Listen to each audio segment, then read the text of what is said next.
शम भक्तों, आज इस वीडियो के माध्यम से मैं आप सभी को षष्ठतिला एकादशी के बारे में संपूर्ण जानकारी देने वाला हूं। आप सभी शम भक्तों को जय श्री श्याम। शम भक्तों, कैसे हैं आप सभी? उम्मीद करते हैं अच्छे ही होंगे। षष्ठतिला एकादशी अपने आप में कितनी बड़ी एकादशी है, इसके बारे में इस वीडियो में जानेंगे और साथ ही साथ ये भी जानेंगे कि साल 2025 में षष्ठतिला एकादशी कब की होगी और इस दिन आपको क्या खास करना चाहिए। सब कुछ एक ही वीडियो के अंदर आज आपको मिलने वाला है। इस वीडियो को देखने के बाद किसी और वीडियो को देखने की आपको जरूरत नहीं पड़ेगी। इसलिए शम भक्तों, इस वीडियो को बिना स्किप किए हुए पूरी बातों को ध्यान से सुनिए ताकि भगवान विष्णु की और बाबा श्याम की असीम कृपा के पात्र आप बने रहे। तो शम भक्तों, माघ महीने के कृष्ण पक्ष की एकादशी को षष्ठतिला एकादशी के नाम से जाना जाता है। और जैसे कि शम भक्तों, आप सभी जानते हैं कि षष्ठतिला एकादशी जो है वो जनवरी महीने की दूसरी एकादशी है। तो शम भक्तों, षष्ठतिला एकादशी जैसे नाम से ही पता चलता है, षष्ठ और तिला यानी 6 तिला वाली एकादशी। अब शम भक्तों, इस एकादशी में क्या खास है? तो शम भक्तों, जैसे कि मैंने अभी आपको नाम बताया कि षष्ठतिला एकादशी, तो शम भक्तों नाम से ही जान रहे हैं कि 6 प्रकार की तिलों का उपयोग करके आप इस एकादशी व्रत को सफल बना सकते हैं। ये भी हम इस वीडियो के मध्य में जानेंगे। शम भक्तों, सबसे पहले जान लेते हैं इस एकादशी का महत्व।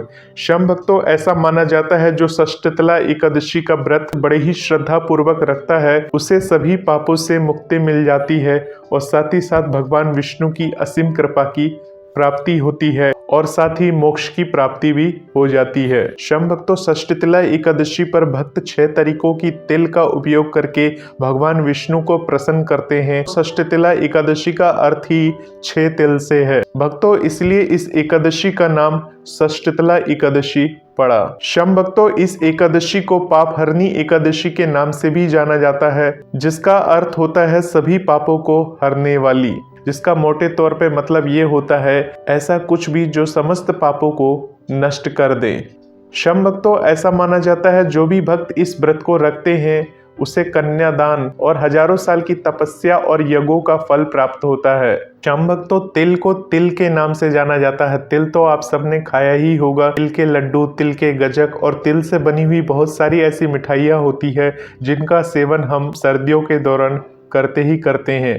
तो शम भक्तों, तिल को बहुत शुभ माना गया है। षष्ठतिला एकादशी पर 6 प्रकार की तिलों का उपयोग करके हम प्रभु को प्रसन्न कर सकते हैं। अब शम भक्तों, आप ये कहेंगे तिल तो सिर्फ 2 प्रकार का ही होता है, यानी कि एक सफेद तिल और एक काला तिल। तो 6 प्रकार की तिलों का उपयोग किस प्रकार से करना है, चलिए इसके बारे में जान लेते हैं। शम भक्तों, सफल अनुष्ठान के लिए तिल का उपयोग 6 तरीकों से किया जाता है। शम भक्तों, इस दिन पहला तरीका आपको क्या करना है, तिल के साथ आपको स्नान करना है। यानी तिल के साथ स्नान का मतलब ये होता है जो नहाने का जो जल होता है उस जल में आपको सफेद या काला तिल जो भी आपके घर में है उस तिल को उस जल में मिलाकर उस दिन आपको स्नान करना चाहिए। अब शम भक्तों, कितना तिल आपको इस्तेमाल करना चाहिए? तो शम भक्तों, नाम मात्र का तिल आपको पानी में मिला देना है और उस जल के साथ आपको स्नान कर लेना चाहिए। शम भक्तों, दूसरा तरीका क्या है? दूसरा तरीका ये है कि तिल जो होता है, यानी आपके पास काला तिल है तो काला तिल, अगर सफ़ेद तिल है तो सफ़ेद तिल, इनमें से किसी भी तिल का आपको पेस्ट बना लेना चाहिए। यानी पेस्ट किस प्रकार से बना सकते हैं? पेस्ट आप मिक्सी में बना सकते हैं, पेस्ट आप सिलवट्टे पर घिस कर बना सकते हैं।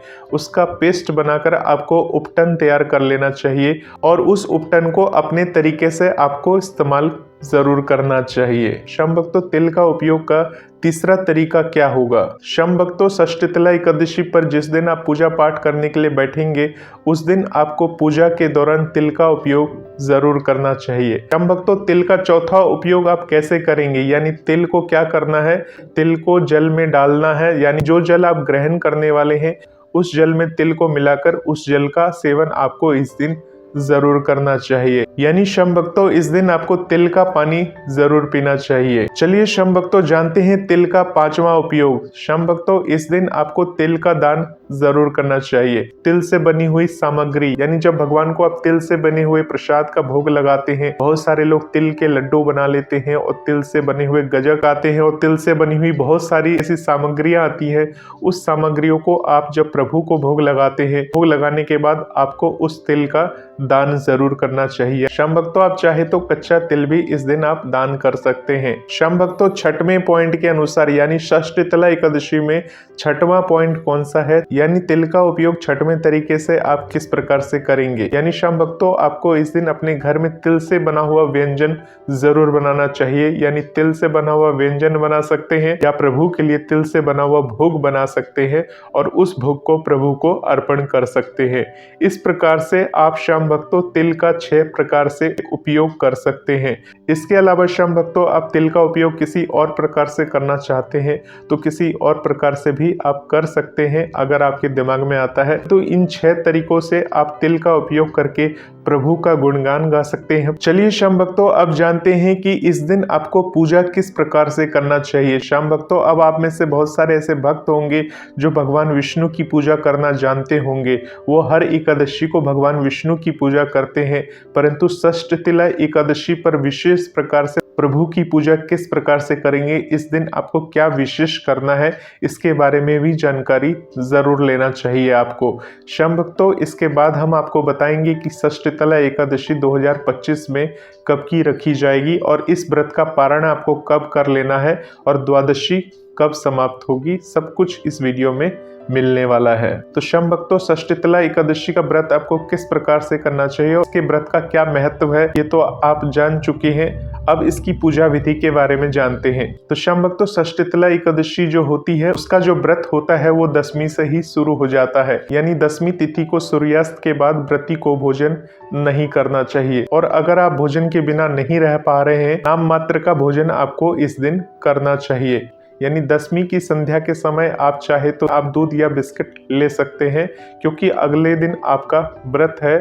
तो इस व्रत का जो पालन है वो 10वीं की सूर्यास्त के बाद से ही शुरू हो जाता है। श्याम भक्तों, नारद पुराण के अनुसार षष्ठीतला एकादशी के दिन व्रती को सुबह जल्दी उठ जाना चाहिए और जल्दी उठने के बाद अपने दैनिक कर्मों से निर्वृत्त होने के बाद अपने जल के स्नान में गंगा जल और थोड़ा सा तिल मिला लेना चाहिए और उस तिल के साथ व्रती को स्नान जरूर करना चाहिए। यानी व्रती को तिल युक्त स्नान बहुत ही ज्यादा जरूरी है षष्ठीतला एकादशी के दिन। श्याम भक्तों, स्नान करने के बाद व्रती को भगवान विष्णु के समक्ष संकल्प लेना चाहिए कि आज वो षष्ठीतला एकादशी का व्रत करने जा रहा है या करने जा रही है और साथ ही साथ भगवान विष्णु का ध्यान करते रहना चाहिए। श्याम भक्तों, हो सके तो एकादशी के दिन आपको साफ एवं स्वच्छ वस्त्र धारण करने चाहिए। अगर आपके पास पीले वस्त्र हैं तो कोशिश करें कि इस दिन आप पीले वस्त्र को ही धारण करें, क्योंकि एकादशी के दिन पीले वस्त्र को धारण करना अत्यधिक शुभ माना जाता है।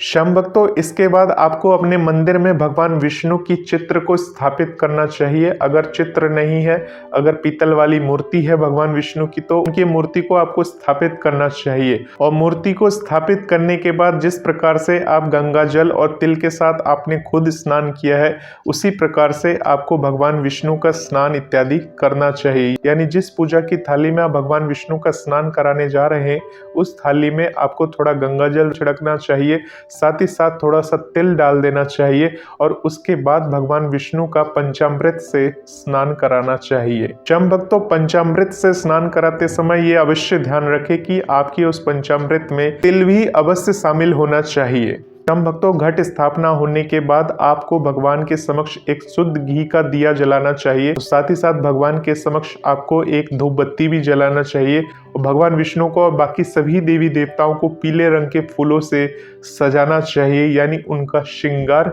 जरूर करना चाहिए। अगर श्याम भक्तों आपके पास चंदन घिसने का छोटा सा सिलवट्टा है तो उससे चंदन घिसकर भगवान विष्णु को तिलक अवश्य करना चाहिए। साथ ही साथ बाबा श्याम को भी तिलक जरूर लगाए और उसके बाद खुद भी तिलक जरूर लगाएं। इसके बाद श्याम भक्तों, आपको भगवान विष्णु का जो मंत्र है ओम नमो भगवते वासुदेवाय नमः, इस मंत्र का तो आपको जाप करते ही रहना चाहिए। भगवान विष्णु का जो सहस्त्र नाम आता है उस नामों का भी आपको जप जरूर करना चाहिए। श्याम भक्तों, ये सब करने के बाद आपको भगवान विष्णु की आरती जरूर कर लेनी चाहिए और भगवान विष्णु से अपनी मंगल कामना के लिए प्रार्थना करना चाहिए और साथ ही साथ व्रत की पूर्ण सफलता के लिए आपको उनसे कामना करते रहना चाहिए। श्याम भक्तों, षष्ठीतला एकादशी के दिन तिल का दान करना बहुत ही ज्यादा फलदायी माना जाता है। यानी षष्ठीतला एकादशी है और इस दिन अगर आप गरीबों को तिल का दान करते हैं, यानी तिल से बनी हुई मिठाइयों का, ये प्रसाद का किसी ऐसे व्यक्ति को दान करते हैं जिसके लिए तिल को खरीदना भी एक चुनौती समान है, तो भगवान विष्णु की अपार कृपा के आप पात्र बन जाते हैं। यानी श्याम भक्तों, षष्ठीतला एकादशी पर आपको दान जरूर करना चाहिए। यानी श्याम भक्तों, षष्ठीतला एकादशी पर आपको तिल का दान जरूर करना चाहिए। तो श्याम भक्तों, अब सभी बात आप समझ चुके होंगे। चलिए श्याम भक्तों, अब जानते हैं कि साल 2025 में षष्ठीतला एकादशी व्रत कब रखी जाएगी। श्याम भक्तों, षष्ठीतला एकादशी की जो तिथि की शुरुआत होगी वो 24 जनवरी 2025 को रात्रि के समय यानी कि 7:25 पर इस तिथि की शुरुआत हो जाएगी और इस तिथि की जो समाप्ति होगी वो अगले दिन यानी कि 25 जनवरी 2025 को रात्रि के समय 8:31 पर इस तिथि की समाप्ति हो जाएगी। यानी श्याम भक्तों, उदया तिथि के अनुसार एकादशी का व्रत यानी कि षष्ठीतला एकादशी का जो व्रत है वो 25 जनवरी 2025 को ही रखा जाएगा। श्याम भक्तों, बात कर लेते हैं इस व्रत का पारण कब किया जाएगा।